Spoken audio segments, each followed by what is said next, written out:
In the name of the Father, and of the Son, and of the Holy Spirit. Amen. The Lord be with you. And with your spirit. We often seek God in the spectacular. The sun rises and sets every day, attesting to God's providential care. But we prefer to look for God in the dancing sun. We pray for miracles of healing, all the while that God heals us of our bodily and spiritual ailments through the sacraments and the help of loving people. Brothers and sisters, let us acknowledge our sins and so prepare ourselves to celebrate the sacred mysteries. Have mercy on us, O Lord. For we have sinned against you. Show us, O Lord, your mercy. And grant us your salvation. May Almighty God have mercy on us, forgive us our sins, and bring us to everlasting life. Amen. Lord, have mercy. Lord, have mercy. Christ, have mercy. Christ, have mercy. Lord, have mercy. Lord, have mercy.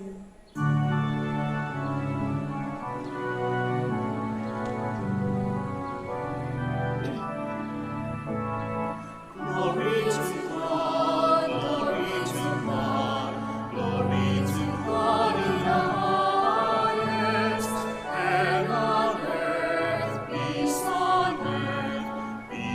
to people of good will. We praise you, we bless you, we adore you, we glorify you, we give you thanks for your great glory, Lord God, heavenly King. O God, Almighty Father, Lord Jesus Christ, only begotten Son, Lord God, Lamb of God, Son of the Father, you take away the sins of the world. Have mercy on us. You take away the sins of the world. Receive our prayer. You are seated at the right hand of the Father. Have mercy on us, for you alone are the Holy One. You alone are the Lord. You alone are the Most High, Jesus Christ, with the Holy Spirit, in the glory of God the Father. Amen.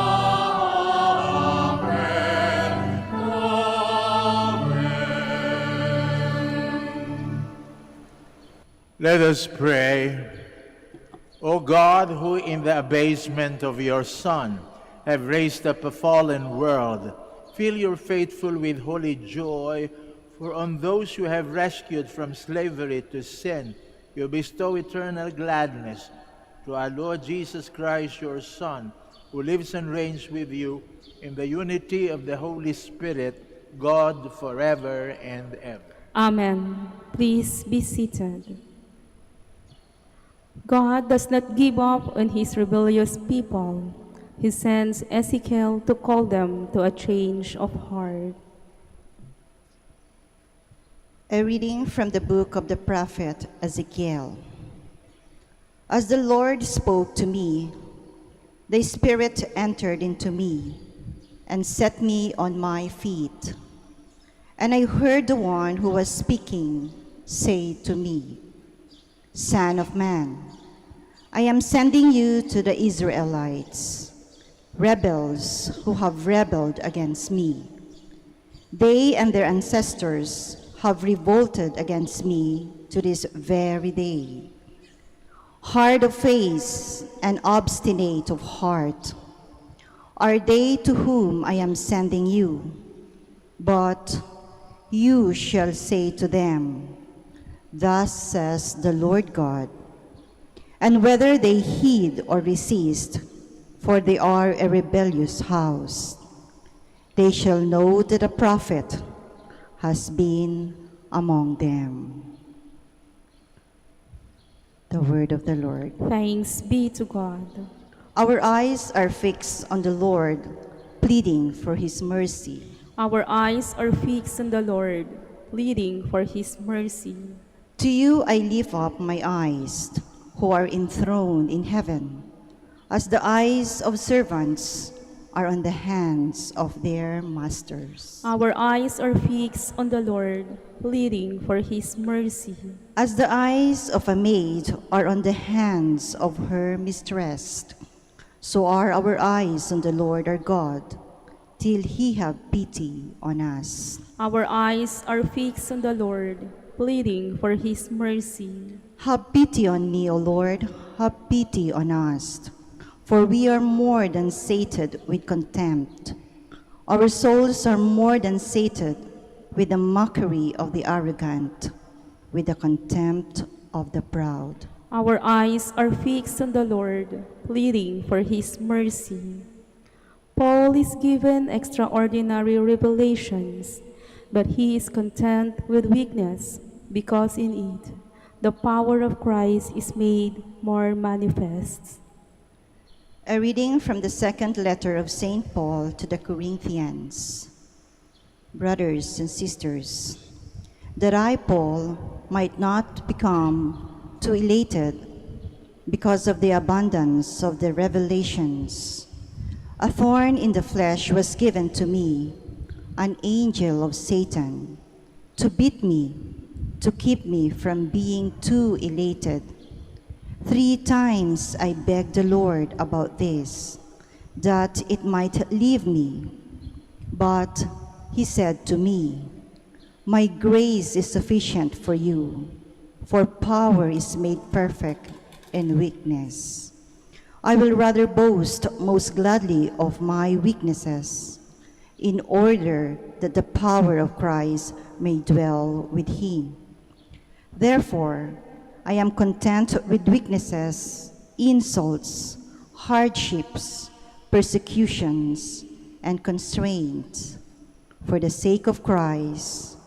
For when I am weak, then I am strong. The word of the Lord. Thanks be to God. Please stand.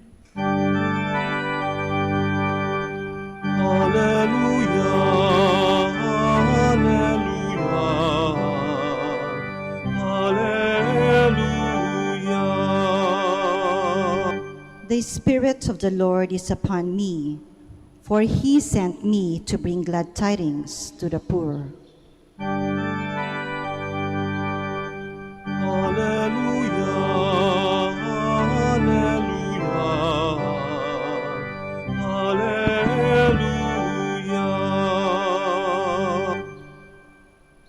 The Lord be with you. And with your spirit. A proclamation from the Holy Gospel according to Mark. Glory to you, O Lord. Jesus departed from there and came to his native place, accompanied by his disciples. When the Sabbath came, he began to teach in the synagogue, and many who heard him were astonished. They said, Where did this man get all this? What kind of wisdom has been given him? What mighty deeds are wrought by his hands? Is he not the carpenter, the son of Mary, and the brother of James and Joses and Judas and Simon? And are not his sisters here with us? And they took offense at him. Jesus said to them, A prophet is not without honor except in his native place, and among his own kin, and in his own house. So he was not able to perform any mighty deed there, apart from curing a few sick people by laying his hands on them. He was amazed at their lack of faith. The Gospel of the Lord. Praise to you, Lord Jesus Christ. Please be seated. unrequited love, yung pagmamahal na hindi sinuklian ng kapwa pagmamahal. Yan ang isang napakasakit ng karanasan ng isang tao. At yan ay karanasang palagi na ng ating Panginoong Hesukristo, na ikaw talikdan ng mga taong hindi nakakakilala sa iyo, maaaring matanggap mo pa. Pero yung sarili mong kadugo, ang talikdan ka at hindi ka tanggapin, napakasakit na karanasan. At yan ang nangyari sa ating Panginoong Hesukristo. Kung sino pa yung kanyang mga kadugo at mga kababayan, ang siya pang hindi tumanggap sa kanya at kumilala bilang propeta. Bagamat naririnig nila at nasasaksihan ang mga kamanghamanghang sinasabi niya, tinuturo at ginagawa, hindi pa rin nila masikmura na itong kanilang kamag-anak at kababayan na nagsamula sa kanilang piling, ngayon ay lumulutang at nagiging tanyag bilang isang propeta. Ano ba tawag natin dyan? Tawag tayo dyan, karamihan ng mga taong ganyan, kapag ka merong isa sa inyo, nakakilala nyo't kamag-anak, na kapag ka tumatanyag, kapag ka nagwawagi, nagtatagumpay, at ikaw'y napag-iiwanan, hindi mo matanggap-tanggap, kadalasan ay sapagkat iyon ay inaatake ka ng inggit. Sa Ingles, ang tulig saang yan ng magkakamag-anak at magkakapamilya, magkakapatid, ang tawag dyan, sibling rivalry. Yung kompetensya ng mga magkakapatid.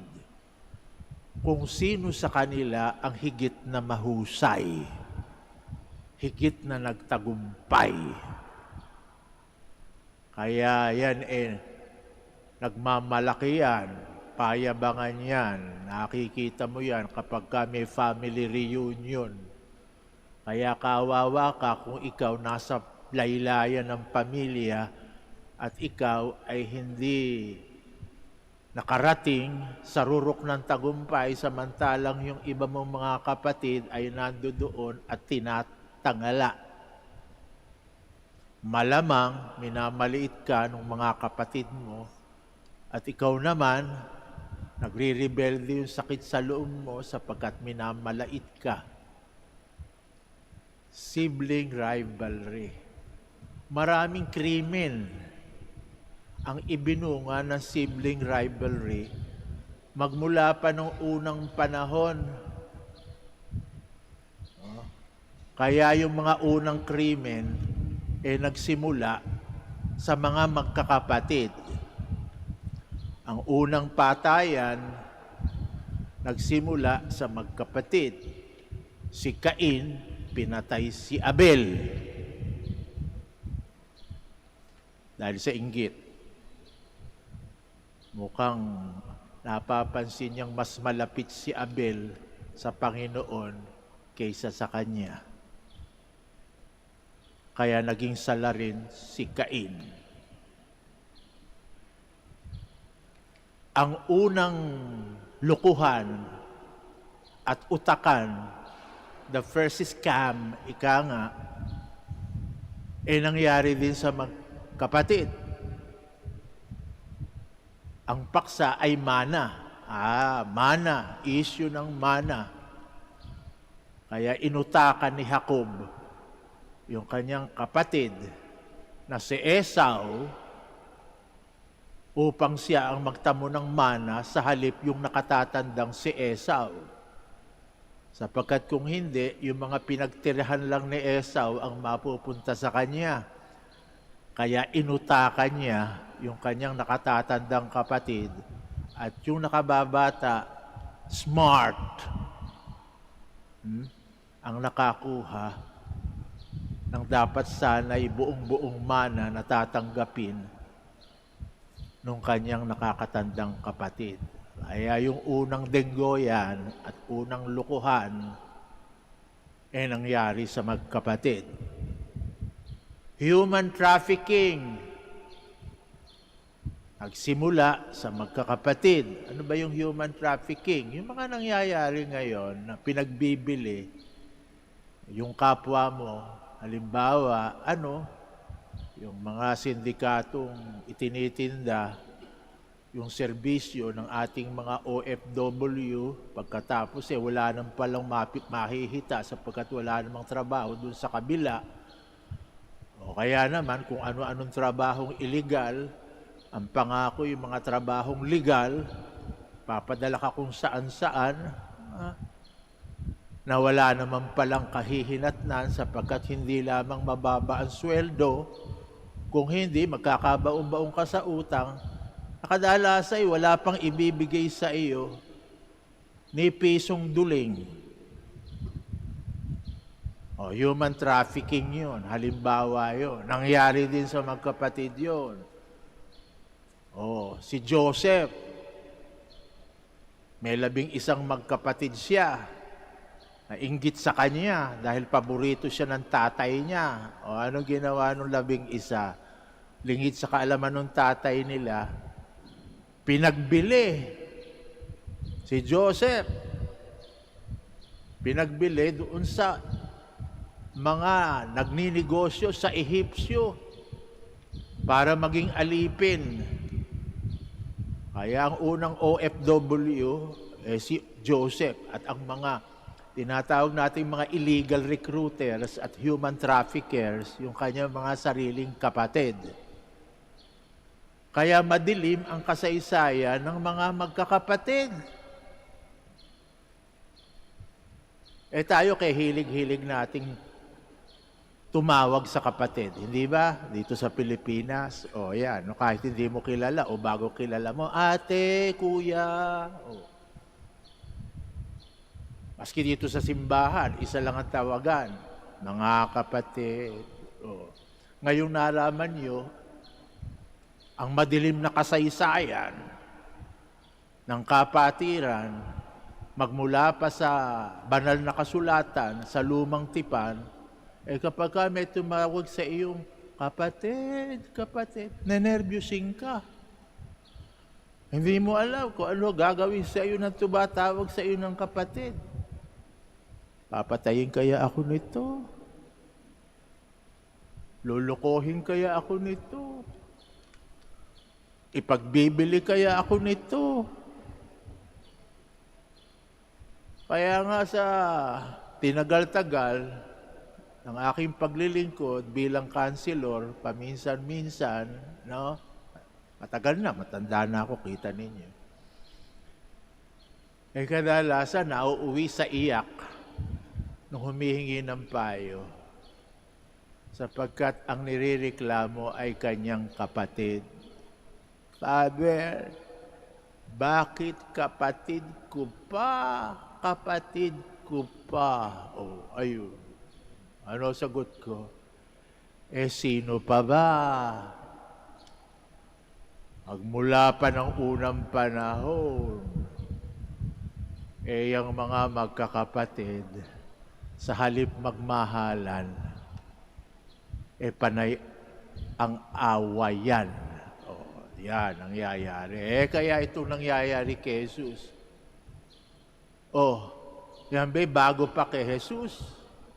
Palagay ko si Jesus na matalino at nalalaman ng laman ng puso ng tao, inaasahan na niya yan. Kaya sinagot ni Jesus dito sa mga pangyayari sa kanyang buhay na napakasakit. dahil galing sa kanyang mga kamag-anak at mga kapatid. Ginawa ba niya? Pinuksa niya yung kapatiran? Tutusin, meron siyang kapangyarihan puksain yung kapatiran simula't simula pa noon.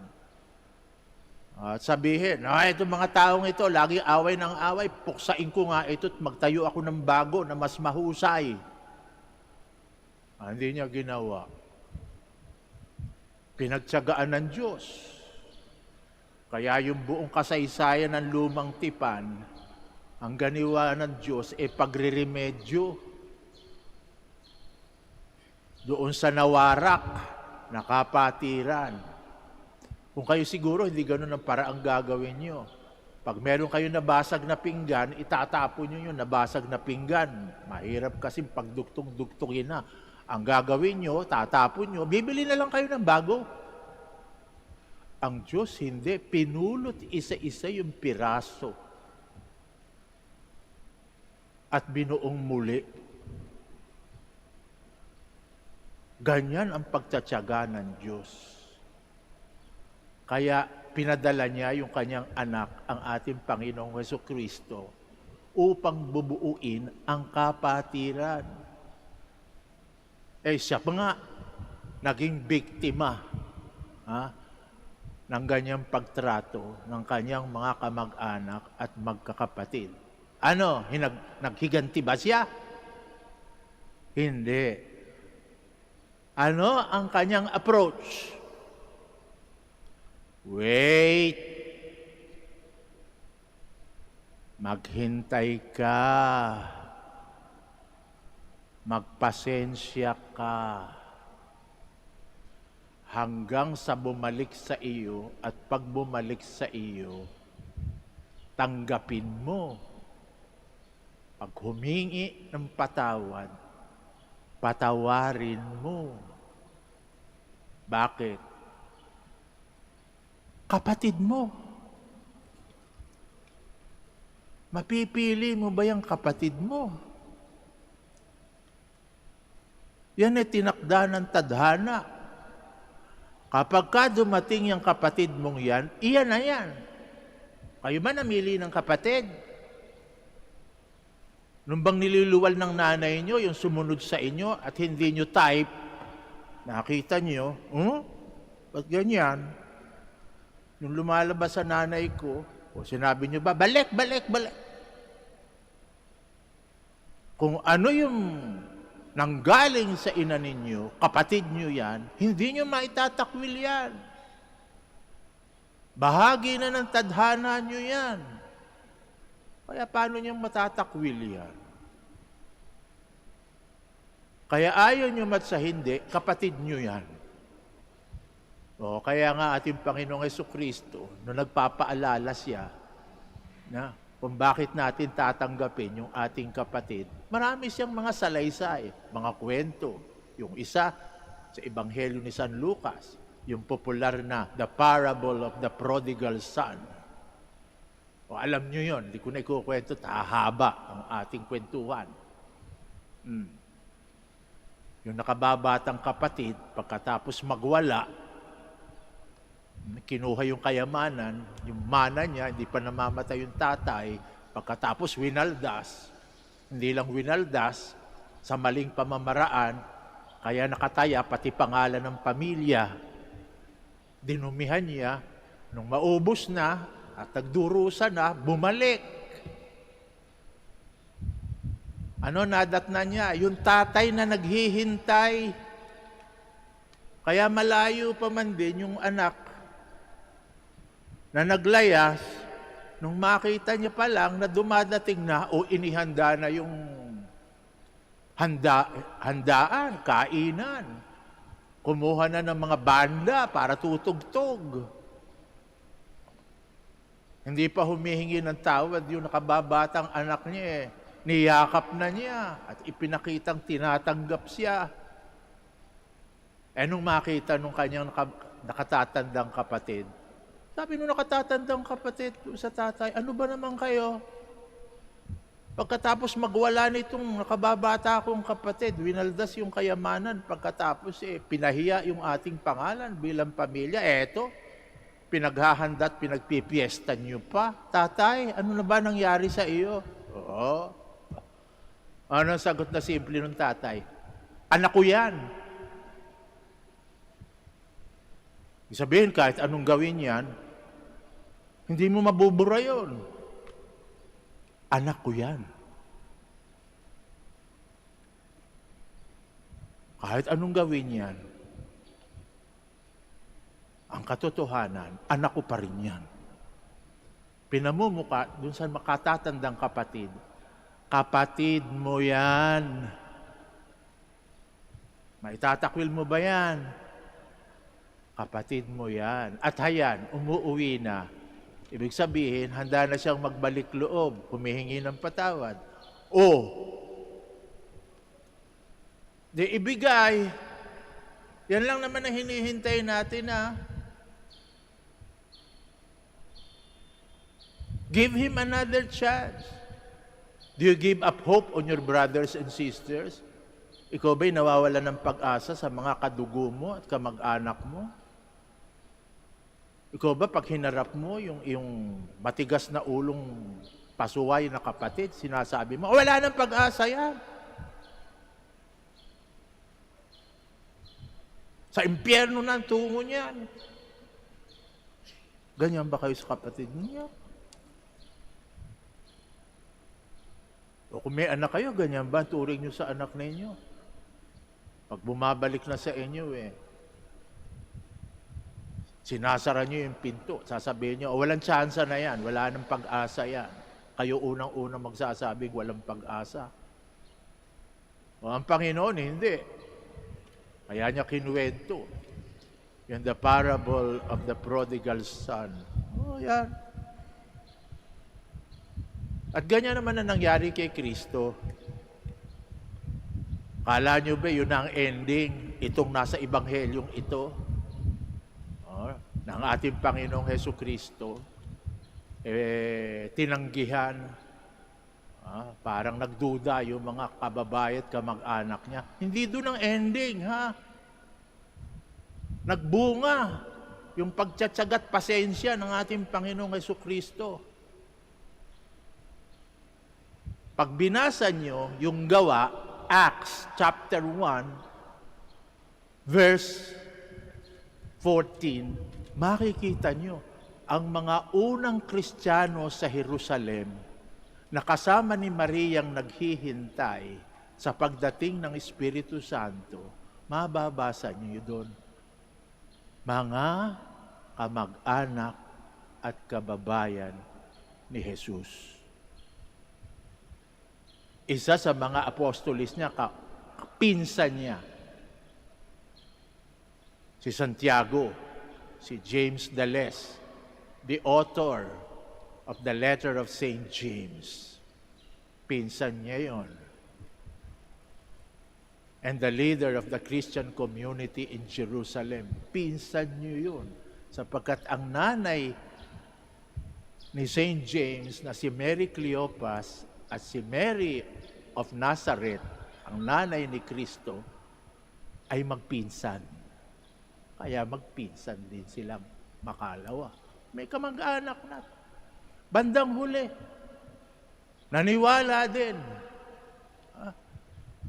Yung mga kabayan at mga kamag-anak na Jesus, maghintay ka lang.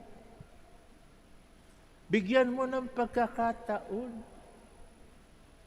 Bigyan mo ng pag-asa. At mamumunga rin yan. Kaya nga tayo, binibigyan natin ng pag-asa. Pagpunta natin sa simbahan, puro pag-asa yan. Puro tayo, mga magkakapatid na nag-aaway. Hindi ba nakikita? Pagpasok natin sa simbahan, puro tayo magkakapatid. Sasabihin ko sa inyo, mga kapatid, umpisa pa lang. Ano susunod natin panalangin? Hihingi tayo ng patawad sa Diyos. I confess to Almighty God and to you, my brothers and sisters. Pagkatapos nating magdasal o kumanta ng sama-sama ng Ama namin, yun. Ano susunod bago tayo mangumunyon? Magbatian kayo ng kapayapaan sa isa't isa. O, magbatian. Bakit? Lahat yan ay kapatid eh. Lahat tatanggapin mo.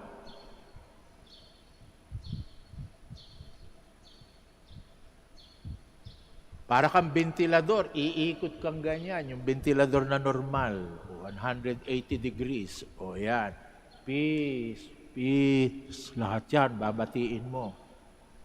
Kaya lang, alam nyo, nandito ako sa itaas, may napapansin akong iba. Yung iba hindi umiikot ng buo. Parang ventilador na napasma. Humihinto sa gitna. Nakakita na ba kayo ng ventilador na napasma? Yung hindi makaikot ng buo. Yung bang electric fan, it gets stuck in the middle. Yung bang hindi makapunta dun sa kabila. Bakit? May hindi binabati. May ayaw tanggaping kapatid.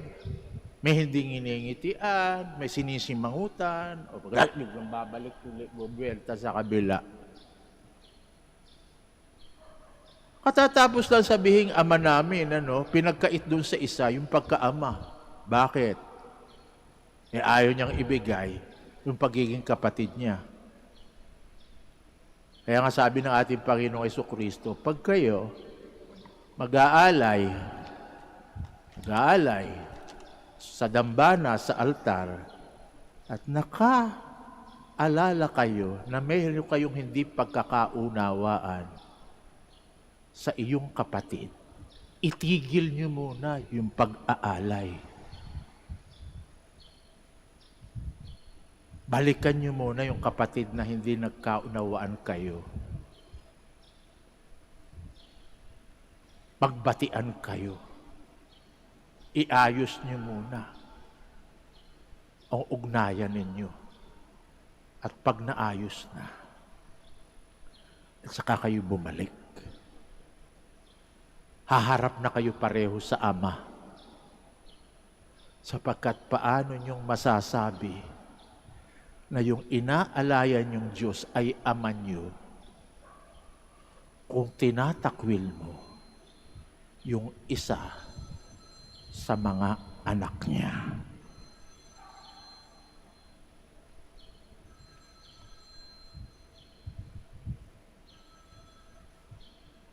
Let us all stand to profess our faith.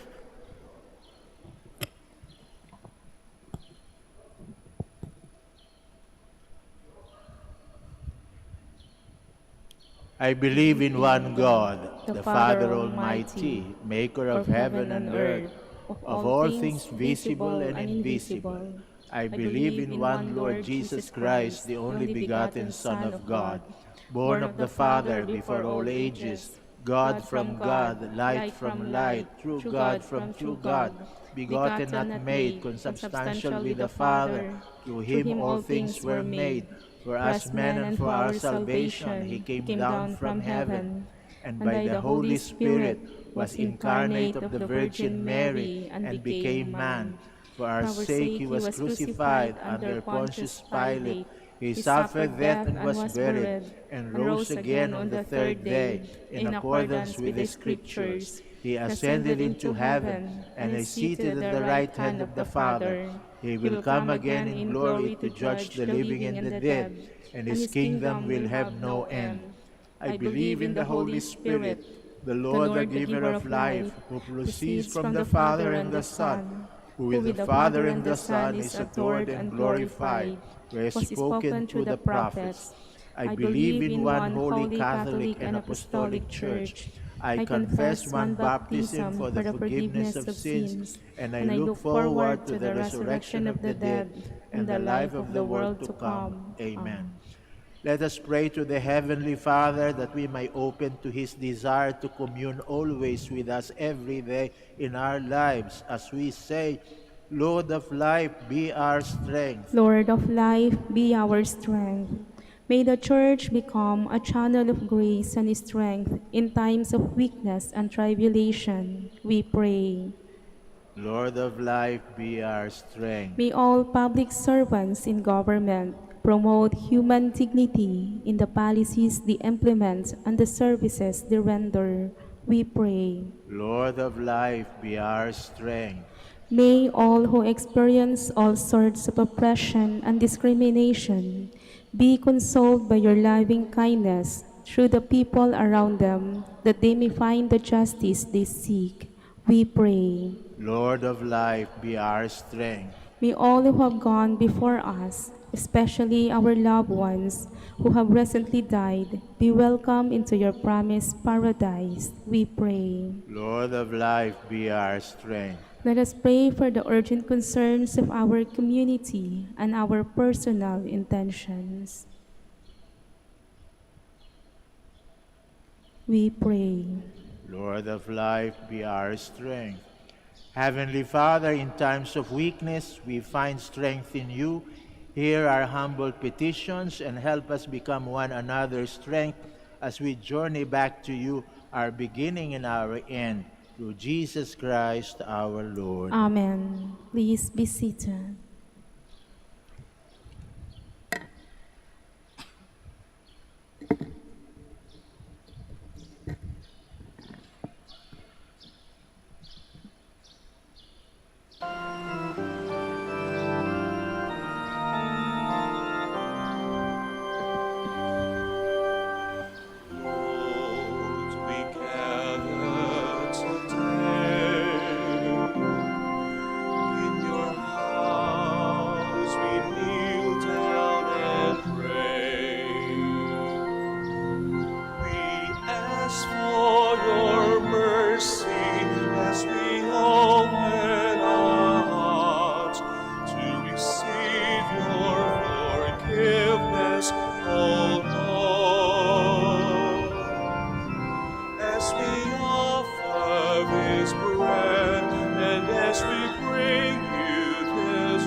Please Pray, my stand. dear friends, that our sacrifice may be acceptable to God, the Almighty Father. May the Lord accept the sacrifice at your hands for the praise and glory of his name, for our good and the good of all his holy church.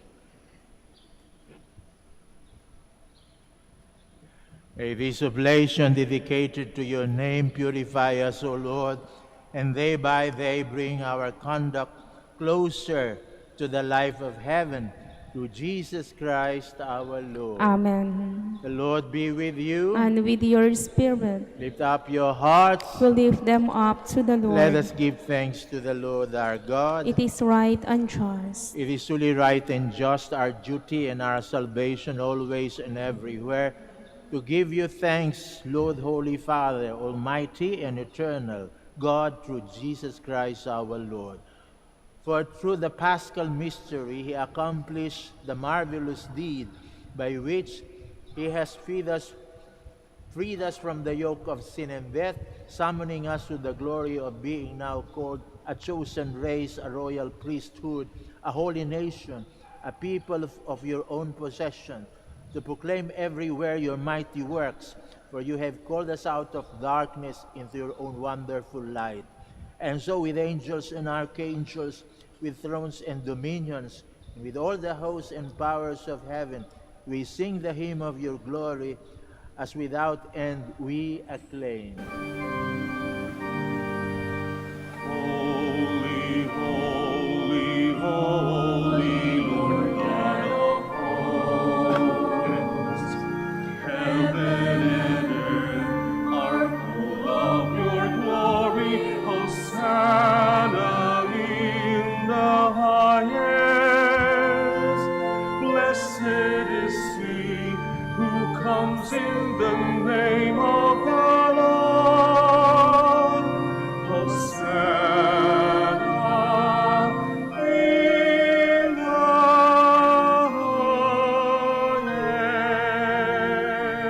Please kneel. You are indeed holy, O Lord, the fount of all holiness. Make holy, therefore, these gifts, we pray, by sending down your Spirit upon them like the dew fall, so that they may become for us the body and blood of our Lord Jesus Christ. At the time he was betrayed and entered willingly into his passion, he took bread and giving thanks, broke it. He gave it to his disciples, saying, "Take this, all of you, and eat of it, for this is my body, which will be given up for you."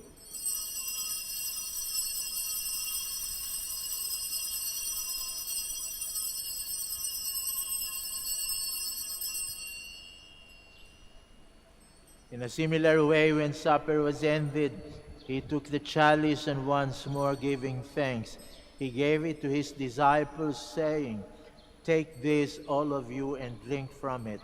For this is the chalice of my blood, the blood of the new and eternal covenant, which will be poured out for you and for many for the forgiveness of sins. Do this in memory of me."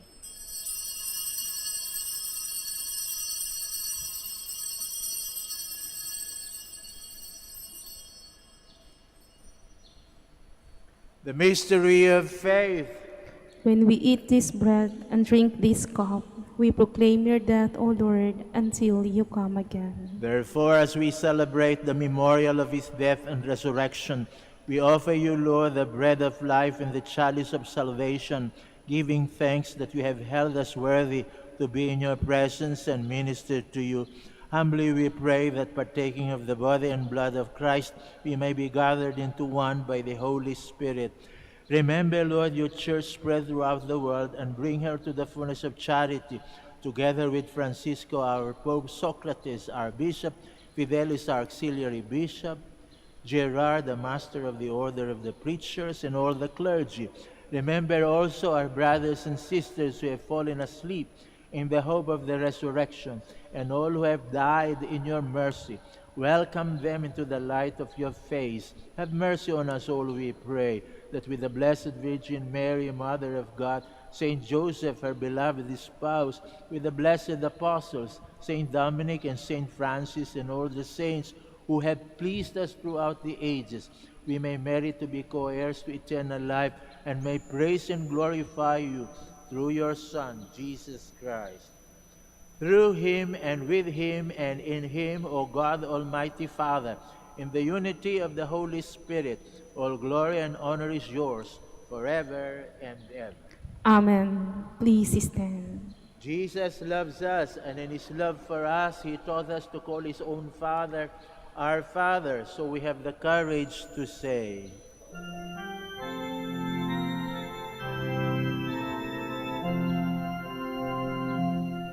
Ama namin, sumasalangit ka, sambahin ang ngalan mo, mapasakin ang kaharian mo, sundin ang loob mo dito sa lupa para ng sa langit. Bigyan mo kami ngayon ng aming kakanin sa araw-araw. At patawarin mo kami sa aming mga sala, para ng pagpapatawad namin sa nagkakasala sa amin. At huwag mo kaming ipahintulot sa tukso, at ihadya mo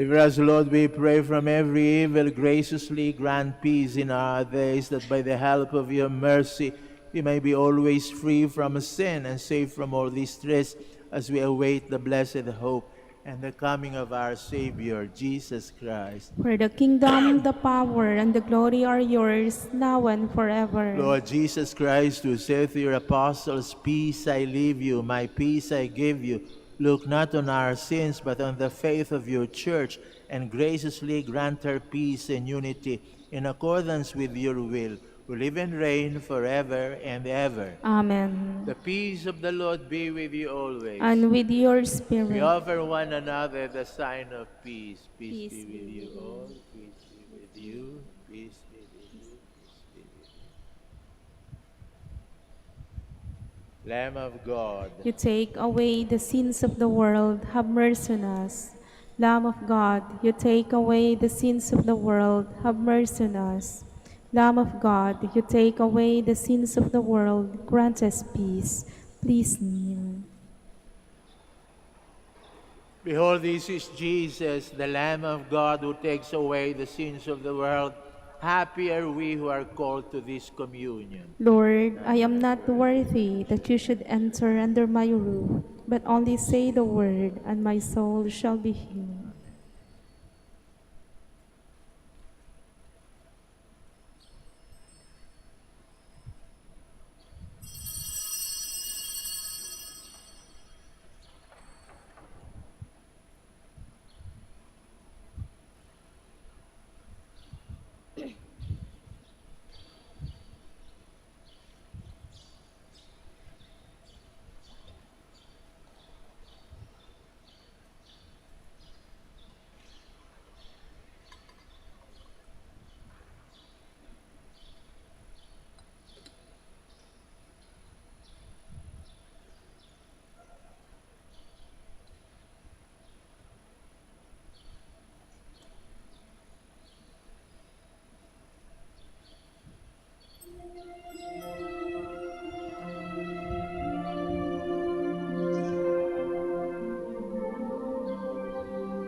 You gather in the outcast, the wretched and the sore, from every street and city, from every home we bore.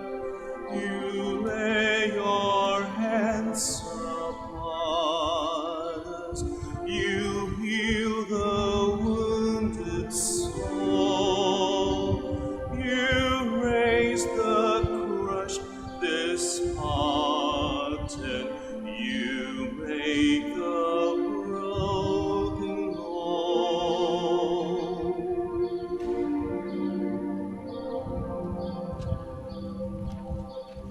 You dwell among the lowly, the poor and those who mourn. To every bring the suffering. To you we bring the torn. You meet us with compassion. You mend the hurt we bring. You give us hope and harbor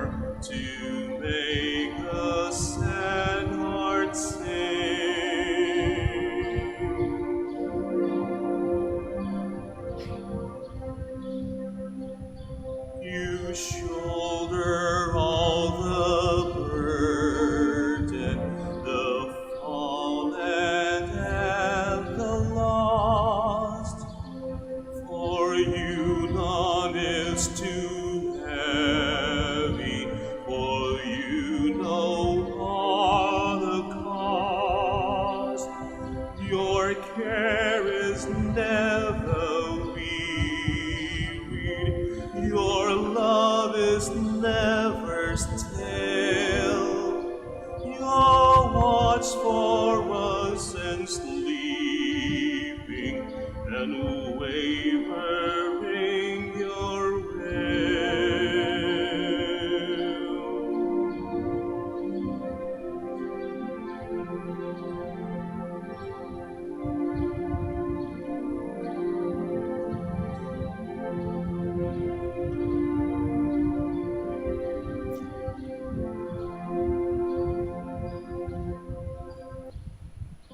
You shoulder all the burden, the fallen and the lost.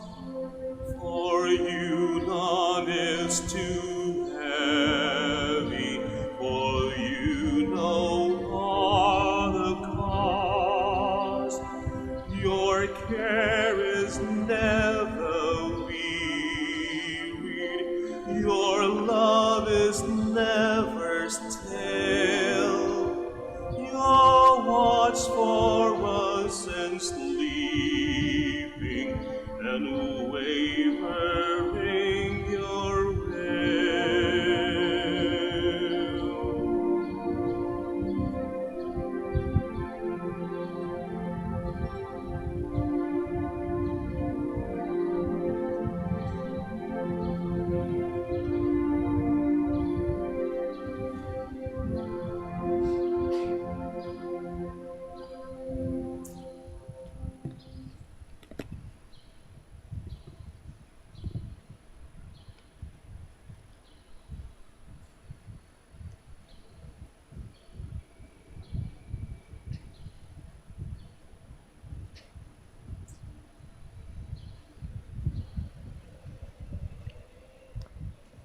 Please stand.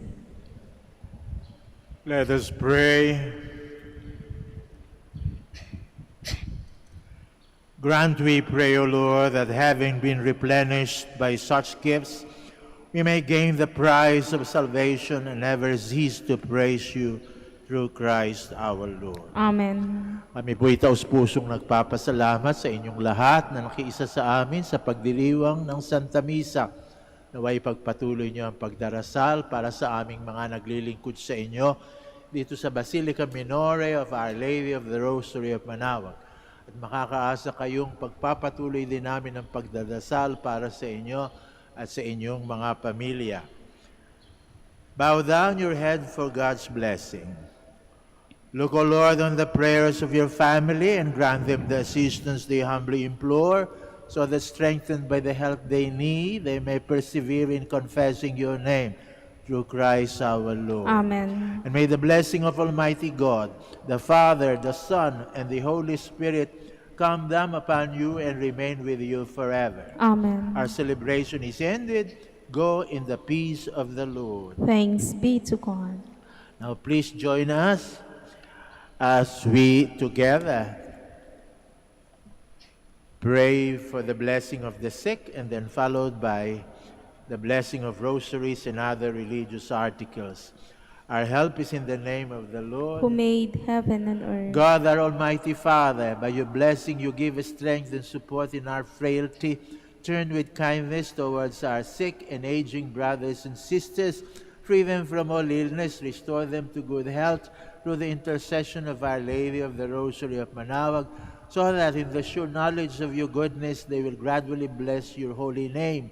We ask this through Christ our Lord. Amen. In memory of the mysteries of the life, death, and resurrection of our Lord Jesus Christ, and to the honor and glory of the Blessed Virgin Mary, Mother of Christ, Mother of the Church, Our Lady of the Rosary of Manaoag, may these rosaries, images, candles, oil, and other religious articles be blessed and made holy. In the name of the Father, and of the Son, and of the Holy Spirit. Amen. Amen.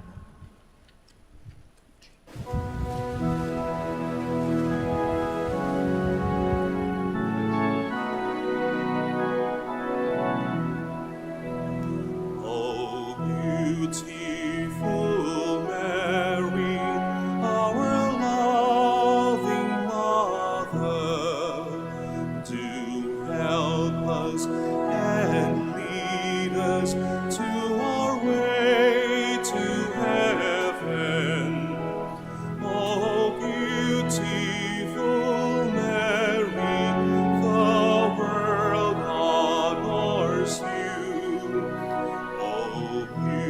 eternity.